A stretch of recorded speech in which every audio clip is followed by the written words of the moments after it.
Chers amis stoïciens, laissez-moi vous poser une question. Avez-vous déjà ressenti que vous étiez la vedette de la vie de quelqu'un pour soudainement devenir un simple figurant dans son histoire? Vous voguez en pensant être au centre de leur univers et, d'un coup, vous voilà réduit au rang de bruit de fond. C'est étrange, n'est-ce pas? Eh bien, attachez votre ceinture, car aujourd'hui nous plongeons dans les méandres de la psychologie humaine. Croyez-moi, cela va être une aventure palpitante. La vie et les relations sont comme une pièce de théâtre. À un moment, vous êtes le protagoniste, sous les feux des projecteurs. Chaque réplique semble écrite pour vous. Le lendemain, les lumières s'affaiblissent, les rideaux frémissent. Et soudain, vous êtes dans l'ombre. Faites-vous encore partie de la scène? Qu'est-ce qui a changé? Le scénariste vous a-t-il oublié? Le public s'est-il désintéressé? Ou est-ce simplement ainsi que fonctionne la grande scène de la vie? Explorons cela ensemble. Avant de plonger dans les détails captivants, laissez-moi vous offrir une métaphore à savourer. Imaginez-vous à un buffet. Au début, tout le monde se précipite sur les lasagnes au fromage fumante parce qu'elles sont chaudes, alléchantes et sentent divinement bon. Mais au bout d'un moment, les gens migrent vers le bar à sushi ou la table des desserts. Non pas que les lasagnes aient perdu de leur saveur, mais la nouveauté est irrésistible pour la nature humaine. Nous sommes programmés pour rechercher, désirer et poursuivre la nouveauté. Ainsi, lorsque quelqu'un cesse de vous accorder de l'importance, ne tirez pas de conclusions hâtives. Peut-être traverse-t-il simplement une phase sushi. Mais voici le point crucial. Cela ne signifie pas que vous avez perdu votre saveur, mon ami.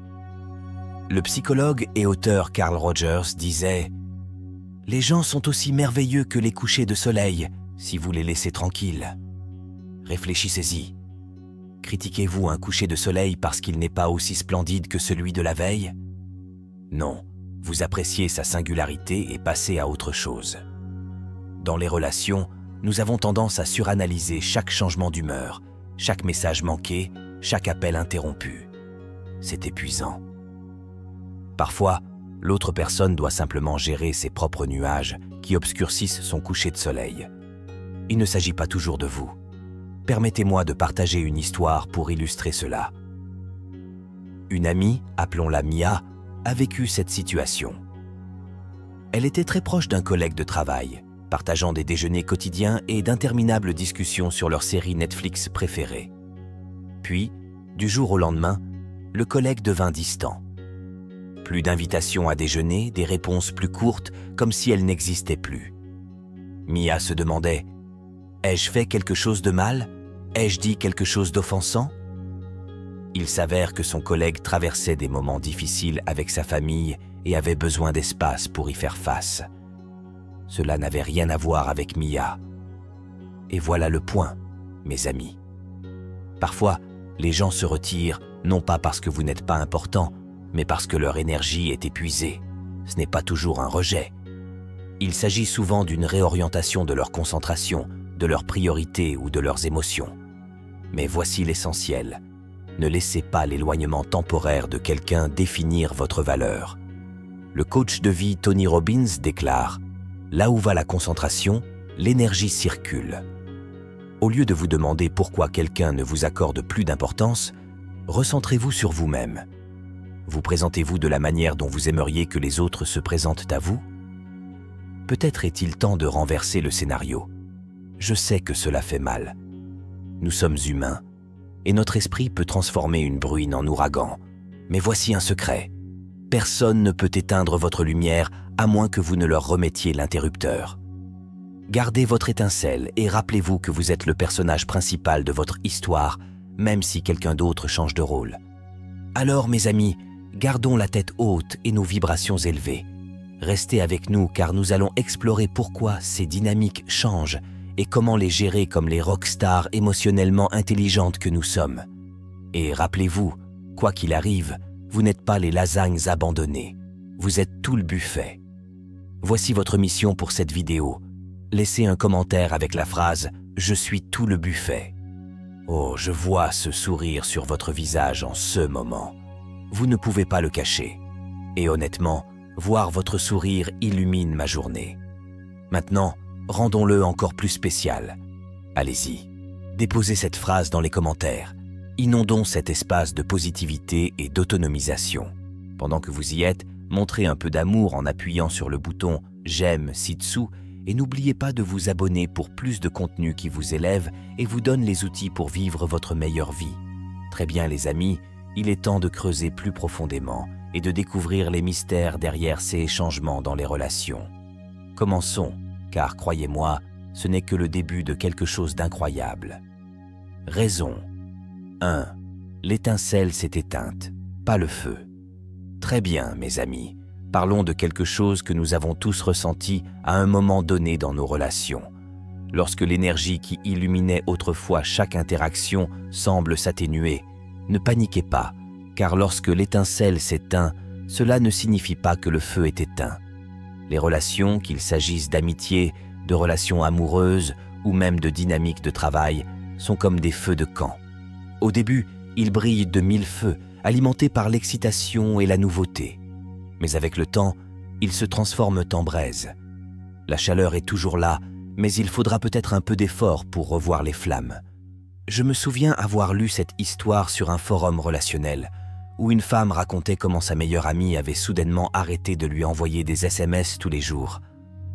Les messages de bonjour, les mêmes aléatoires, les discussions de fin de soirée, tout cela s'était réduit à un filet. Elle a paniqué, convaincue que l'amitié était terminée. Mais son amie était tout simplement à l'aise. Elle ne ressentait plus le besoin de s'enregistrer constamment, car le lien était suffisamment fort pour ne pas nécessiter une validation constante. L'étincelle s'était éteinte, certes, mais le feu était toujours là, réchauffant doucement la pièce. Pourquoi cela arrive-t-il? Souvent, il s'agit simplement de s'installer dans une certaine familiarité. Lorsque les relations sont nouvelles, nous adoptons notre meilleur comportement, envoyant des messages instantanément, en planifiant des sorties élaborées, en nous inondant d'attention. Mais au fil du temps, la vie reprend le dessus. Les gens sont occupés, à l'aise, ou tout simplement un peu moins attentifs. Ce n'est pas qu'ils ont cessé de s'en soucier. C'est juste que la phase initiale de lune de miel a naturellement évolué vers quelque chose de plus stable, de moins dramatique. Maya Angelou a dit « Les gens oublieront ce que vous avez dit. Les gens oublieront ce que vous avez fait. Mais les gens n'oublieront jamais ce que vous leur avez fait ressentir. » Si quelqu'un s'est éloigné, mais que vous ressentez toujours son respect, sa gentillesse et son attention lorsque vous êtes ensemble, il y a de fortes chances que le lien soit toujours fort. Il l'exprime simplement différemment maintenant. Il est important de ne pas confondre une ambiance plus calme avec une perte d'importance. Comment savoir si c'est ce qui se passe dans votre Kéa? Prenez du recul et évaluez. Sont-ils toujours là pour vous quand cela compte?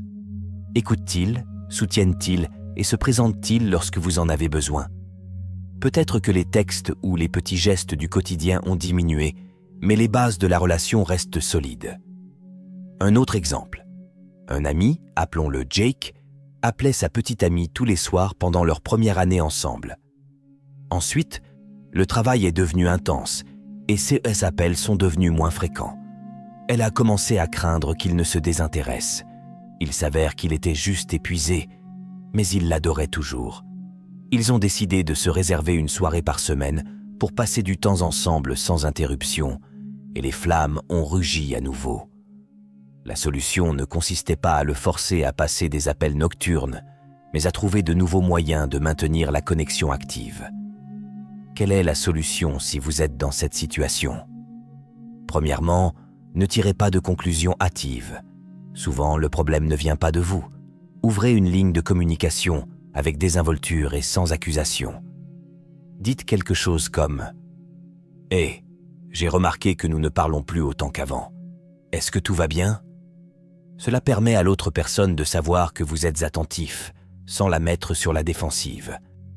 Suivez les conseils de Maya Angelou et concentrez-vous sur ce qu'ils vous font ressentir en général, pas seulement sur les petites choses du quotidien. Si la relation vous apporte toujours joie et soutien, laissez-la évoluer naturellement. Ne vous accrochez pas à l'énergie du début. Adaptez-vous au nouveau rythme tout en trouvant des moyens de raviver l'étincelle. Il pourrait s'agir de planifier une sortie spontanée, de revisiter des passe-temps partagés ou simplement d'envoyer un message sincère et spontané pour rappeler à l'autre pourquoi vous appréciez la connexion. N'oubliez pas de vous occuper de votre propre étincelle. Tony Robbins dit « La seule limite à votre impact est votre imagination et votre engagement. » Au lieu d'attendre qu'il rallume le feu, pourquoi ne pas prendre les devants? Parfois, le plus petit geste, un mème amusant, une note manuscrite ou une surprise réfléchie peuvent suffire à rappeler à quelqu'un pourquoi il a été attiré par vous en premier lieu.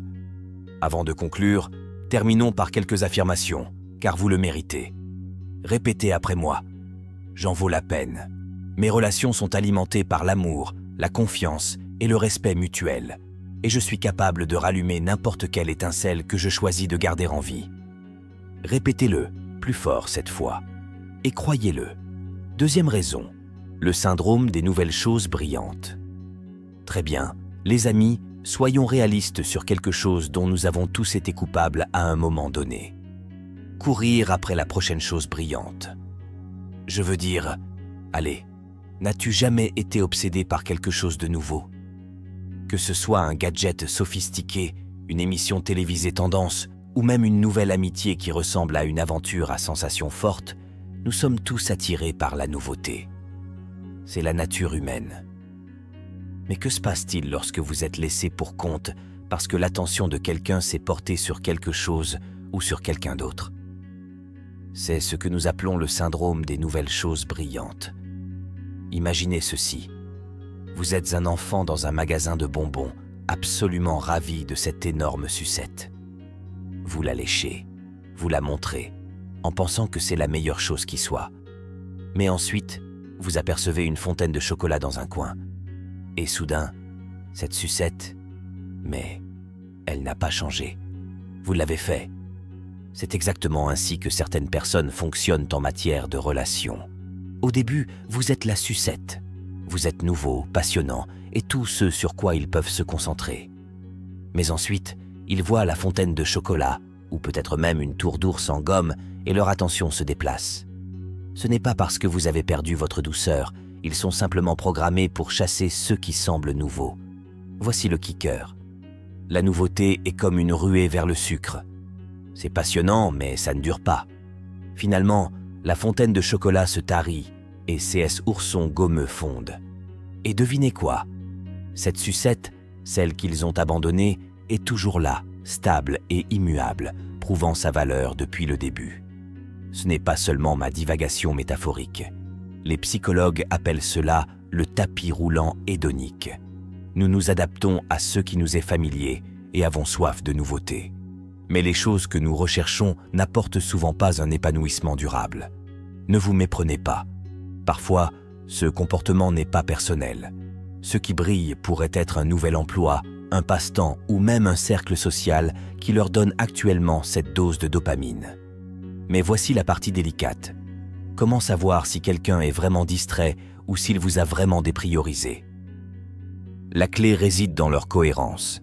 S'ils se présentent toujours pour vous quand cela compte, mais semblent un peu dispersés entre les deux, ils pourraient simplement être pris dans le tourbillon de leur objet brillant. Mais s'ils vous ignorent complètement ou vous traitent comme un plan de secours, nous devrons avoir une autre conversation sur les limites. En fait, nous avons déjà une vidéo à ce sujet, alors assurez-vous de la regarder. Mais après cette vidéo, laissez-moi vous raconter une histoire rapide. Un jour, j'ai entendu parler d'un gars, appelons-le Alex, qui s'est senti mis à l'écart lorsque son meilleur ami a entamé une nouvelle relation. Alex est passé du statut de référence pour les conseils de fin de soirée et les week-ends à des réponses en un mot et des plans annulés. Cela vous semble familier? Alex s'est senti blessé, mais a décidé d'en parler à son ami. Il s'avère que l'ami ne l'a pas abandonné intentionnellement. Il était juste pris dans le tourbillon de la phase de lune de miel. Pour faire court, ils ont fait amende honorable, et une fois l'étincelle initiale de la relation atténuée, l'amitié a retrouvé son rythme. Parfois, les gens sont temporairement aveuglés par la nouvelle chose brillante. Ils ne veulent pas vous faire sentir oublié. Mais retournons le script pendant une seconde. Si quelqu'un est à la recherche de nouvelles distractions et vous laisse dans la poussière, c'est aussi une occasion en or de braquer les projecteurs sur vous-même. Comme le dit le fabuleux RuPaul, si vous ne vous aimez pas, comment diable allez-vous aimer quelqu'un d'autre? C'est peut-être le moment de découvrir vos propres objets brillants. Choisissez un nouveau passe-temps, renouez avec de vieux amis, ou plongez-vous dans quelque chose que vous avez toujours voulu essayer. Devenez votre propre truc brillant. Comment gérer ce syndrome si nous soupçonnons qu'il est en jeu? Tout d'abord, ne vous laissez pas emporter par le doute. Leur attention vagabonde ne reflète pas votre valeur. Deuxièmement, ayez une conversation légère à ce sujet. Vous n'avez pas besoin de lancer un ultimatum, mais vous pouvez dire quelque chose comme « Hé, j'ai l'impression d'avoir été mis sur le banc ces derniers temps. Ai-je raté le mémo sur ce nouveau joueur star de votre vie ?» L'humour peut briser la glace et vous aider à évaluer leurs intentions sans en faire un drame. N'oublions pas qu'il faut parfois laisser les gens courir après leurs objets brillants. Ce n'est pas votre rôle de rivaliser avec eux.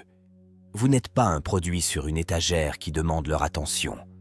Comme l'a sagement dit Oprah Winfrey, vous ne devenez pas ce que vous voulez, vous devenez ce que vous croyez. Croyez que vous êtes suffisant tel que vous êtes, qu'ils reviennent ou non. Très bien, mes amis, ramenons ça à la maison. Si vous vous sentez mis à l'écart par quelqu'un pris dans son nouveau truc brillant, ne perdez pas le sommeil à cause de cela. Restez stable, restez confiant. Et n'oubliez pas de briller à votre manière. Et s'il réalise que les distractions brillantes s'estompent et reviennent vers vous, tant mieux. Sinon, vous êtes toujours la sucette dans un monde d'oursons gommeux éphémères, solides, sucrés et qui vaut chaque coup de langue. Mais laissez-moi vous demander ceci. Et si le syndrome des nouvelles choses brillantes n'était pas la seule raison de leur changement d'attention? Et s'il se passait quelque chose de plus profond, quelque chose qui pourrait nous surprendre? Ne partez pas, car la prochaine raison pourrait changer votre façon de voir les choses. Continuons à percer ce mystère ensemble. Troisième raison, l'effet miroir. Il s'agit d'eux, pas de vous, très bien mes amis. Parlons de quelque chose qui pourrait vous épater. Et si la façon dont quelqu'un vous traite n'avait absolument rien à voir avec vous? Sauvage, non? C'est ce qu'on appelle l'effet miroir. Et c'est une de ces bizarreries psychologiques sournoises où les gens projettent leurs propres problèmes sur les autres. Alerte spoiler. Parfois, quand quelqu'un s'éloigne soudainement ou change de comportement, cela n'a rien à voir avec ce que vous avez fait. Il s'agit de la tempête qui tourbillonne en eux. Laissez-moi vous frapper avec une métaphore parce que nous aimons tous un bon visuel. Imaginez que vous êtes dans une salle de jeu remplie de miroirs déformants. L'un vous fait ressembler à un haricot, un autre vous fait ressembler à une guimauve géante. Le fait est que vous n'avez pas changé du tout. C'est le miroir qui déforme la réalité. C'est ainsi que certaines personnes se comportent. Leurs actions reflètent leur propre lutte, insécurité ou peur. Mais nous, êtres émotionnels que nous sommes, supposons immédiatement « Oh non, qu'est-ce que j'ai fait de mal ?» La vérité? Probablement rien. Voici un exemple pour le rendre réel. Un jour, j'ai lu le message d'un gars qui avait l'impression que son partenaire était devenu distant de nulle part. Il a rejoué chaque conversation, chaque texte, et s'est même demandé si porter ce vieux sweat à capuche d'université avait été une mauvaise décision. Il s'avère que son partenaire était aux prises avec de gros doutes quant à sa carrière et ne savait pas comment le partager. Au lieu de s'ouvrir, ils se sont retirés. Ils n'étaient pas en colère contre lui. Ils luttaient contre eux-mêmes. Effet miroir classique. Le psychologue Carl Jung a dit un jour « Tout ce qui nous irrite chez les autres peut nous conduire à une meilleure compréhension de nous-mêmes. » Pensez-y une seconde. Parfois, quand les gens prennent leur distance, ce n'est pas du rejet, c'est de la réflexion.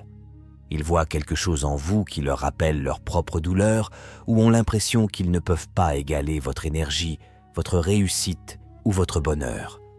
Il leur est plus facile de s'éloigner que d'affronter leurs propres émotions. C'est foiré, non? Mais aussi plutôt humain. Alors, comment déterminer si l'effet miroir est ce qui se produit dans votre situation? Commencez par vous demander s'ils ont récemment vécu quelque chose d'important. Une rupture, un changement d'emploi, une perte personnelle. Les gens se retirent souvent lorsqu'ils sont dépassés par leurs propres problèmes, et non à cause de quoi que ce soit que vous ayez fait. Un autre indice est l'incohérence. S'ils sont distants un jour, mais amicaux le lendemain, il y a de fortes chances qu'ils soient aux prises avec quelque chose en interne, et cela se répercute sur la façon dont ils interagissent avec vous. Parlons maintenant du correctif, ou plus précisément, de la manière de ne pas le corriger. Tout d'abord, ne mordez pas à l'hameçon et commencez à penser que vous êtes le problème. Rappelez-vous les miroirs du Funhouse. Leur comportement est déformé par leur propre réalité. Au lieu de sombrer dans la culpabilité, abordez la situation avec compassion.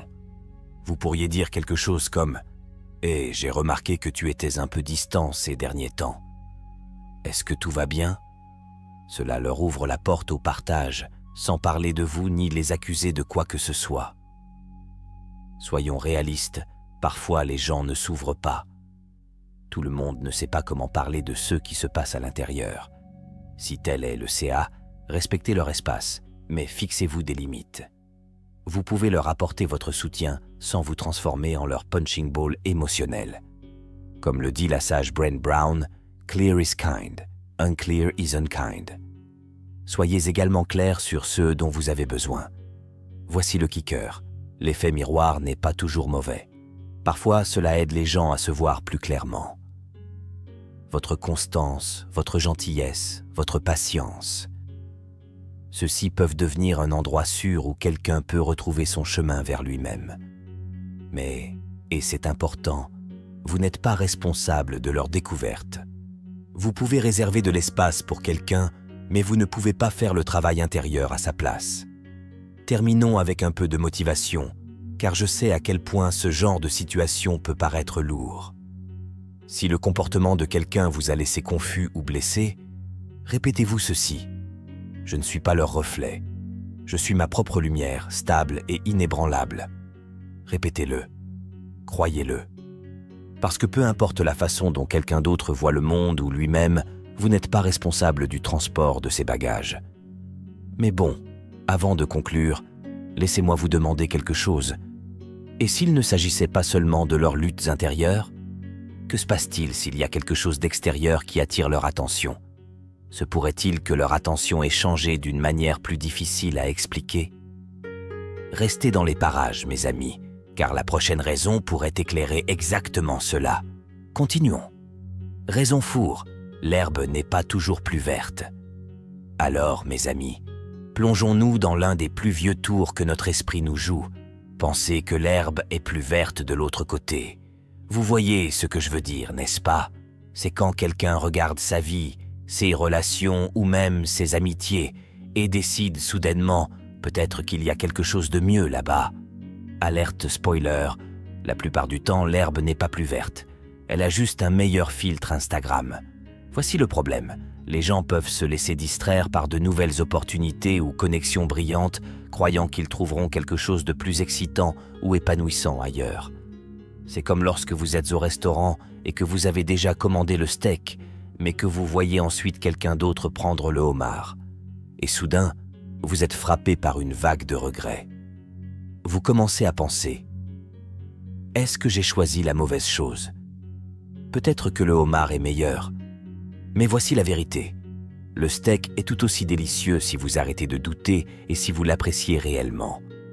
Ce type d'état d'esprit découle souvent d'une peur de l'engagement ou d'une insatisfaction envers soi-même plutôt qu'envers la relation ou l'amitié réelle. Le philosophe légendaire Søren Kierkegaard a dit « La vie ne peut être comprise qu'à rebours, mais elle doit être vécue en avant. » Les gens qui quittent le navire pensant trouver des pâturages plus verts se rendent souvent compte plus tard que ce qu'ils ont laissé derrière eux avait plus de valeur qu'ils ne le pensaient. Laissez-moi vous raconter une histoire rapide pour rendre cela réel. Une de mes amies, appelons-la Sarah, avait un petit ami qui s'est soudainement éloigné. Il a commencé à sortir avec un nouveau groupe d'amis et à agir comme si Sarah n'était pas aussi amusante que son nouveau groupe brillant. Elle avait le cœur brisé, pensant qu'elle n'était pas assez. Mais devinez quoi? Quelques mois plus tard, il est revenu en rampant, disant qu'elle lui manquait et regrettait la façon dont il avait agi. Il s'avère que son herbe plus verte n'était pas si verte après tout. C'était plutôt du gazon artificiel, faux, temporaire et plein de regrets. Alors, comment savoir si l'herbe n'est pas toujours plus verte est ce qui se passe. Faites attention aux modèles. Si quelqu'un semble distrait par un nouveau travail, un nouveau groupe d'amis ou une nouvelle relation et commence à s'éloigner, il pourrait être pris dans ce piège. La clé est de réaliser que leur attention errante ne vous concerne pas. Il s'agit de leur incapacité à apprécier ce qu'ils ont déjà. Maintenant, quelle est la solution? Honnêtement, cela commence par vous. Ne courez pas après quelqu'un qui est occupé à regarder les autres pelouses. Concentrez-vous sur l'entretien des vôtres. Comme le dit la grande Oprah Winfrey, soyez reconnaissant pour ce que vous avez. Vous finirez par en avoir plus. Si vous vous concentrez sur ce que vous n'avez pas, vous n'en aurez jamais assez. En d'autres termes, rappelez-vous que vous êtes suffisant, tel que vous êtes. Si vous avez envie d'avoir une conversation, faites-le avec gentillesse mais clarté. Dites quelque chose comme « J'ai l'impression que votre attention est ailleurs ces derniers temps. Y a-t-il quelque chose dont nous devons parler ?» Cela montre que vous êtes ouvert à la compréhension, mais que vous ne supporterez pas d'être traité comme une deuxième option. Et voici la meilleure partie. S'ils réalisent que l'herbe dans laquelle ils se sont promenés n'est pas si belle, ils pourraient revenir. Mais s'ils ne le font pas, vous êtes mieux sans quelqu'un qui ne voit pas votre valeur. Vous méritez quelqu'un qui sait que votre pelouse est luxuriante, vibrante et pleine de vie. Aucune comparaison n'est nécessaire. Terminons cela avec un peu de puissance, mes amis. Répétez après moi. Je ne suis pas un deuxième choix. Je ne suis pas remplaçable. Ma valeur ne dépend pas du regard errant d'autrui. Dis-le fort. Dites-le avec fierté. Et n'oubliez pas que l'herbe est la plus verte là où elle est arrosée. Alors continuez à arroser votre propre jardin. Mais avant de continuer, permettez-moi de vous poser cette question. Et si leur changement d'orientation ne concernait pas du tout l'herbe, mais quelque chose de bien plus profond? Quelque chose que vous ne voyez peut-être même pas venir. Restez dans les parages, car la prochaine raison pourrait complètement changer la façon dont vous comprenez leur comportement. Poursuivons ce voyage. Raison 5. L'attention est une monnaie et ils sont fauchés.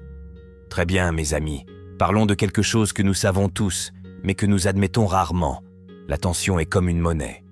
Nous n'avons qu'une quantité limitée à dépenser. Et lorsque la vie nous réserve des factures inattendues, du stress au travail, des drames familiaux, des problèmes de santé mentale, parfois, il n'en reste tout simplement pas assez sur le compte. Et lorsque quelqu'un cesse soudainement de vous accorder l'attention à laquelle vous êtes habitué, ce n'est peut-être pas parce qu'il a perdu tout intérêt ou a cessé de s'en soucier. Il se pourrait simplement qu'il soit fauché. Pas financièrement, quoique parfois aussi, mais émotionnellement et mentalement. Imaginez ceci. Vous êtes dans une salle d'arcade avec une poche pleine de jetons. Au début, vous êtes tous impliqués. Vous jouez à tous les jeux, vous riez, vous vous amusez bien. Mais à mesure que la nuit avance, ces jetons commencent à s'épuiser.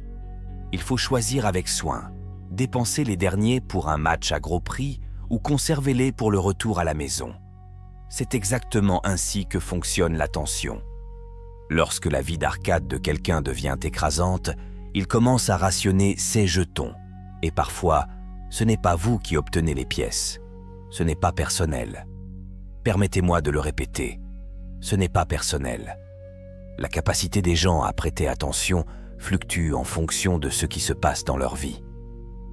Comme l'a dit le grand Stephen Covey, la plupart des gens n'écoutent pas avec l'intention de comprendre. Ils écoutent avec l'intention de répondre. De la même manière, lorsque quelqu'un se retire, nous considérons souvent cela comme un rejet, au lieu de comprendre qu'il se peut simplement que sa bande passante atteigne 0. Je me souviens d'une histoire à propos d'une femme dont la meilleure amie avait arrêté de lui répondre régulièrement. Elle parlait tous les jours, partageait des mèmes et s'épanchait sur tout ce qui se passait sous le soleil. Soudain, silence radio. Au début, elle pensa « Qu'est-ce que j'ai fait de mal ?» Il s'avère que son amie jonglait avec un nouvel emploi, s'occupait d'un parent malade et faisait face à sa propre anxiété. Son manque d'attention n'était pas une déclaration sur l'amitié. Cela reflétait à quel point elle était débordée. Alors, Comment savoir si l'attention est une monnaie et qu'ils sont fauchés? Commencez par regarder le contexte. Leur vie est-elle devenue plus chargée ou plus compliquée? Ont-ils mentionné se sentir dépassés, fatigués ou stressés? Si oui, il y a de fortes chances que leur attention décroissante ne vous concerne pas. Il s'agit d'eux essayant de survivre à leur propre chaos. Maintenant, parlons de solutions. D'abord, accordez-leur la grâce. Si vous appréciez la relation, rappelez-vous que ce n'est pas éternel. La vie des gens traverse des saisons et parfois, ils ont simplement besoin d'économiser leur énergie. Un simple « Hé, j'ai remarqué que tu étais plus silencieux ces derniers temps. Est-ce que tout va bien? Je suis là pour toi si tu as besoin de parler » peut aller loin. Cela montre que vous vous souciez sans rien exiger de leur part. Deuxièmement, ne vous efforcez pas de combler le vide. Si quelqu'un n'a pas la capacité de donner en ce moment, il n'y a rien de mal à prendre du recul et à se concentrer sur votre propre bien-être. Comme l'a dit la sage Elisabeth Gilbert, vous n'êtes pas obligé de vous mettre le feu pour garder les autres au chaud. Prenez soin de vos propres besoins pendant qu'ils règlent les leurs. Et enfin, rappelez-vous ceci, leur état de faillite actuel ne définit pas votre valeur. Ce n'est pas parce que quelqu'un ne porte pas son attention sur vous que vous n'avez pas de valeur. Tant qu'ils reviennent vers vous lorsque leur réservoir se remplit, le lien peut toujours être fort. Terminons par une affirmation pour garder le moral.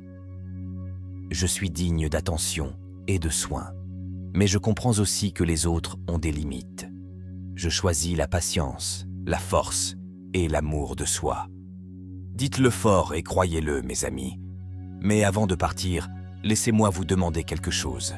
Et si leur manque d'attention n'était pas dû à leur manque, mais à quelque chose de cassé, comme la communication? Et s'il y avait un malentendu sous la surface?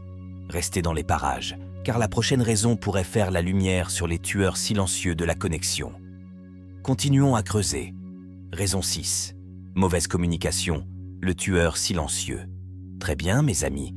Parlons de l'un des coupables les plus sournois derrière quelqu'un qui s'éloigne soudainement. Mauvaise communication. Oui, le tueur silencieux des relations, des amitiés et même de ces débats sur ce qu'on devrait manger pour le dîner. Ce sont les petites choses non dites ou les mots incompris qui s'entassent comme du désordre dans le grenier, jusqu'à ce qu'on puisse à peine bouger sans trébucher sur quelque chose. Avant que vous ne vous en rendiez compte, la connexion semble lointaine, non pas parce qu'elle est rompue, mais parce qu'elle est enfouie sous une montagne de signaux croisés. Laissez-moi vous frapper avec une métaphore. Une mauvaise communication, c'est comme jouer à un jeu de téléphone. Vous connaissez celui-là. Vous murmurez quelque chose à quelqu'un, et au moment où cela atteint la dernière personne, « j'aime la pizza », c'est en quelque sorte transformé en « éléphant en pyjama ». Ce n'est pas que quelqu'un ait commis une erreur intentionnellement. C'est juste que les messages sont déformés en cours de route. Dans la vraie vie, cela ressemble à des hypothèses, à des textos vagues, ou même simplement à ne pas s'exprimer lorsque quelque chose ne va pas. Voici une histoire pour illustrer cela. Un gars que je connais, nous l'appellerons Josh, entretenait une relation à long terme. Les choses allèrent bien jusqu'à ce que sa petite amie commence à répondre avec des textos plus courts et avec moins d'enthousiasme. Il pensa qu'elle perdait probablement tout intérêt et commença à se retirer pour protéger ses sentiments. Ce qu'il ne savait pas, c'est qu'elle était simplement stressée par le travail et ne s'en rendait pas compte car son ton devenait aussi distant. Aucun d'eux n'en a parlé. Et devinez quoi? La relation a pris fin. Non pas par manque d'amour, mais par manque de clarté. Tueur silencieux classique. Alors, comment cela se produit-il? Parfois, nous pensons que nous sommes clairs alors que nous ne le sommes pas vraiment. Dire « je vais bien » quand tu ne l'es pas. Ghosting au lieu d'expliquer. Ou supposer que quelqu'un devrait simplement savoir ce que vous ressentez. Tout cela crée des fissures dans la communication. Et à mesure que les fissures s'élargissent, la distance émotionnelle augmente également. Comme l'a dit le légendaire George Bernard Shaw, le plus gros problème en matière de communication est l'illusion qu'elle a eu lieu. Maintenant, comment savoir si un problème de communication est en jeu? Commencez par réfléchir aux dernières interactions que vous avez eues avec cette personne. Est-ce que quelque chose ne va pas? Avez-vous remarqué un malentendu qui n'a pas été résolu? Parfois, c'est aussi simple qu'un texte mal formulé ou un appel téléphonique manqué qui dégénère en tension inutile. La solution? Cela commence par le courage de purifier l'air, même si cela semble gênant. Tendez la main et dites « Hé, j'ai l'impression que nous avons été sur des pages différentes ces derniers temps. Pouvons-nous en parler ?» Cette seule phrase peut changer la donne. Cela ouvre la porte à la clarté, à la compréhension et, surtout, à la connexion. Ne laissez pas la peur de la confrontation vous empêcher de sauver quelque chose de précieux. Voici un conseil. Lorsque vous approchez quelqu'un pour résoudre un problème de communication, concentrez-vous sur les déclarations en jeu au lieu de pointer du doigt. Par exemple, dites « J'ai l'impression que nous n'avons pas été aussi proches ces derniers temps et j'aimerais comprendre pourquoi » au lieu de « Tu agis bizarrement ». Personne n'aime se sentir attaqué, mais tout le monde apprécie d'être entendu. Et laissez-moi vous dire que dissiper les problèmes de communication ne consiste pas seulement à réparer la relation, il s'agit également de vous libérer de l'anxiété liée aux suppositions. Comme le dit la sage Brené Brown, la clarté est bonne. Lorsque vous choisissez la clarté, vous choisissez la gentillesse pour vous-même et pour eux. Terminons cela avec un peu de motivation. Répétez après moi, j'ai le courage de rechercher la clarté et la sagesse de communiquer avec amour et honnêteté. Répétez-le et croyez-le, car une mauvaise communication ne doit pas nécessairement être la fin de l'histoire. Mais voici une question. Que se passe-t-il si le problème n'est pas dû à un problème de communication, mais plutôt à quelqu'un qui teste intentionnellement le terrain de votre connexion? Et si c'était leur façon de voir à quel point le lien est réellement fort? N'allez nulle part, car la prochaine raison pourrait bien expliquer tout cela. Continuons à creuser plus profondément. Raison. Sept. Tester les eaux ou brûler les ponts. Très bien, mes amis. Passons à quelque chose qui peut rendre un peu fou même les plus calmes d'entre nous, quand le comportement de quelqu'un ressemble soudainement à un jeu de chaud ou de froid. Un instant, ils sont tous présents, vous donnant l'impression d'être le centre de leur monde. Le suivant, ils sont éloignés, comme un signal Wi-Fi qui ne cesse de se couper. Que se passe-t-il ici? Parfois, ils testent le terrain pour voir jusqu'où ils peuvent pousser avant que vous ne craquiez. Ou pire, ils se préparent tranquillement à brûler entièrement le pont. Décomposons cela. Tout d'abord, permettez-moi de vous donner une métaphore, car nous aimons tous un bon visuel. Imaginez quelqu'un tenant un élastique. Il l'étire, regardant jusqu'où il ira avant qu'il ne se brise. C'est ce que font certaines personnes dans leurs relations.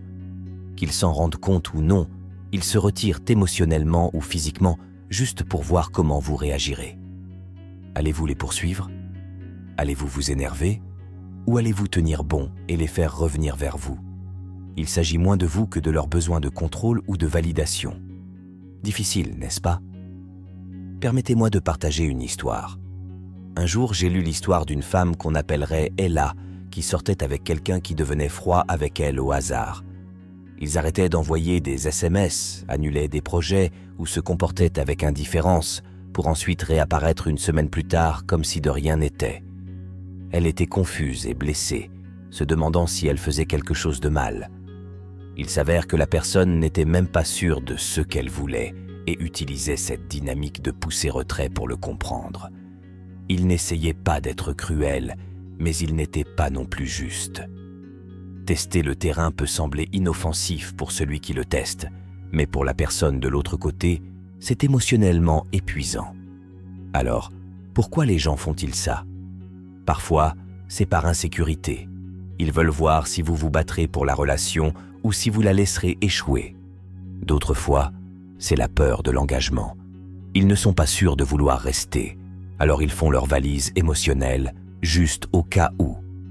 Et parfois, oui, ce sont eux qui commencent à brûler les ponts. Ils créent de la distance pour rendre leur sortie éventuelle moins dramatique. Maintenant, comment savoir si cela vous arrive? Recherchez des modèles. Leur comportement est-il incohérent? Donne-t-il des signaux mitigés, chaud un jour, froid le lendemain? Si vous avez l'impression de marcher constamment sur des œufs, sans savoir où vous en êtes, ils testent peut-être le terrain. Mais voici le kicker. Ne laissez pas leur indécision dicter votre valeur personnelle. Quelle est la solution? Tout d'abord, exprimez-le avec calme et clarté.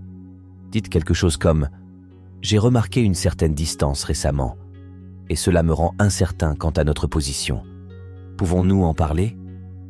Cela les oblige à reconnaître leur comportement et vous donne l'occasion d'évaluer leurs intentions. S'ils tâtent le terrain, ils pourraient l'admettre et s'efforcer d'arranger les choses. Mais s'ils brûlent le pont, eh bien, au moins vous le saurez et vous pourrez arrêter de gaspiller votre énergie à essayer de sauver quelque chose qui n'est pas censé exister. Plus important encore, rappelez-vous que vous n'êtes pas un élastique que l'on peut étirer et casser au gré de quelqu'un. Vous méritez la cohérence, l'honnêteté et le respect. Si le comportement de quelqu'un vous fait vous sentir inférieur, vous pouvez prendre du recul et vous donner la priorité. Comme le disait la brillante Maya Angelou, « Quand quelqu'un vous montre qui il est, croyez-le du premier coup. Si leurs actions crient à l'incertitude, il est peut-être temps de protéger votre paix et de les laisser se débrouiller par eux-mêmes. » Terminons ceci avec une affirmation puissante. Je mérite la clarté, l'engagement et le respect. Je choisis des relations qui nourrissent ma paix et ne testent pas mes limites. Dites-le, ressentez-le et sachez que vous ne méritez rien de moins. Mais avant de conclure, permettez-moi de vous lancer ceci. Et si leur comportement ne visait pas à vous tester, mais était motivé par une peur profonde de rater des personnes, des opportunités ou même la vie elle-même? Restez dans les parages, mes amis, parce que la raison suivante plonge dans le monde sauvage du FOMO et ce que cela signifie pour votre connexion. Raison 8. FOMO. Peur de manquer les autres. Très bien les amis, parlons de FOMO, la peur de rater quelque chose. Mais pas seulement le genre où les gens craignent de rater la dernière fête ou la danse tendance de TikTok. Non, nous plongeons dans une saveur spécifique du FOMO, la peur de manquer les autres. C'est quand quelqu'un qui vous est cher commence à agir avec distance, non pas parce qu'il ne vous apprécie pas, mais parce qu'il recherche des relations ou des opportunités ailleurs, de peur de rater quelque chose de mieux. Cela semble frustrant, n'est-ce pas? Imaginez ça. Vous êtes à un buffet. Oui, nous revenons aux métaphores alimentaires. Ne me jugez pas. Vous avez rempli votre assiette de vos plats préférés, mais alors que vous vous asseyez pour déguster, vous entendez quelqu'un à la table voisine s'extasier sur les sushis que vous avez sautés. Soudain, ce qui est devant vous ne vous semble plus aussi satisfaisant et vous commencez à vous demander si vous devriez abandonner votre assiette et faire la queue. C'est ce qui se produit lorsque l'esprit d'une personne est rongé par l'idée qu'elle pourrait passer à côté d'autres personnes, d'autres relations ou d'autres expériences. Il ne s'agit pas de ce qui ne va pas chez vous. Il s'agit de leur incapacité à se sentir satisfait.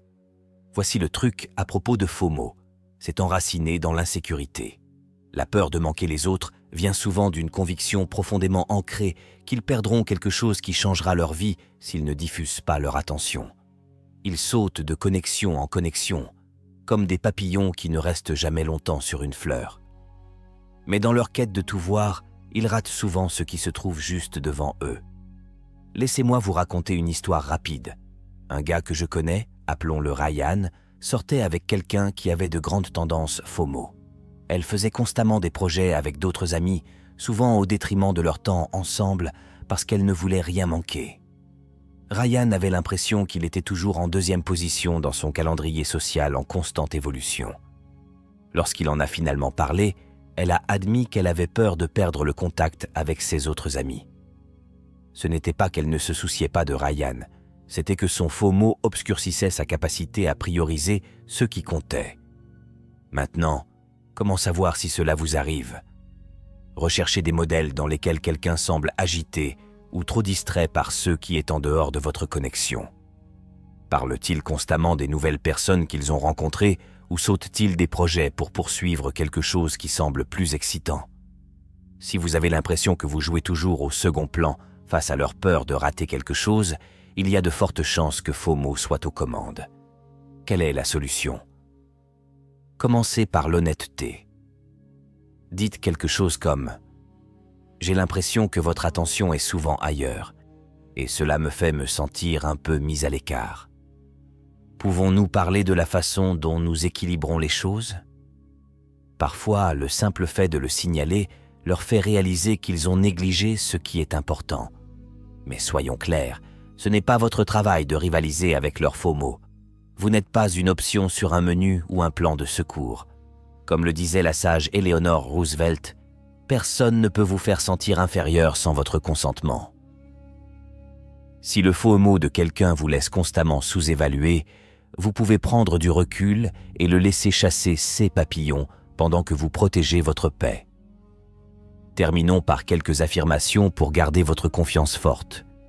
Répétez après moi, « Je ne suis pas un choix, je suis une priorité. Je mérite des relations où je suis valorisé, vu et chéri. » Dites-le, ressentez-le et assumez-le, car c'est la vérité. Très bien, mes amis. Nous avons beaucoup parlé, n'est-ce pas?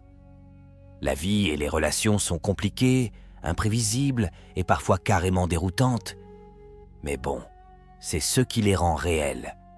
N'oubliez pas que vous n'êtes pas seulement un personnage secondaire dans l'histoire de quelqu'un d'autre. Vous êtes votre propre star. Alors continuez à briller, continuez à aimer et surtout, continuez à vous valoriser.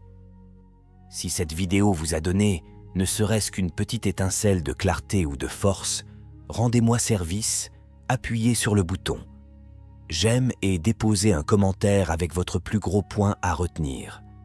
Et n'oubliez pas de vous abonner, car vous ne voulez jamais manquer les prochaines vidéos. Nous avons tellement plus à découvrir ensemble.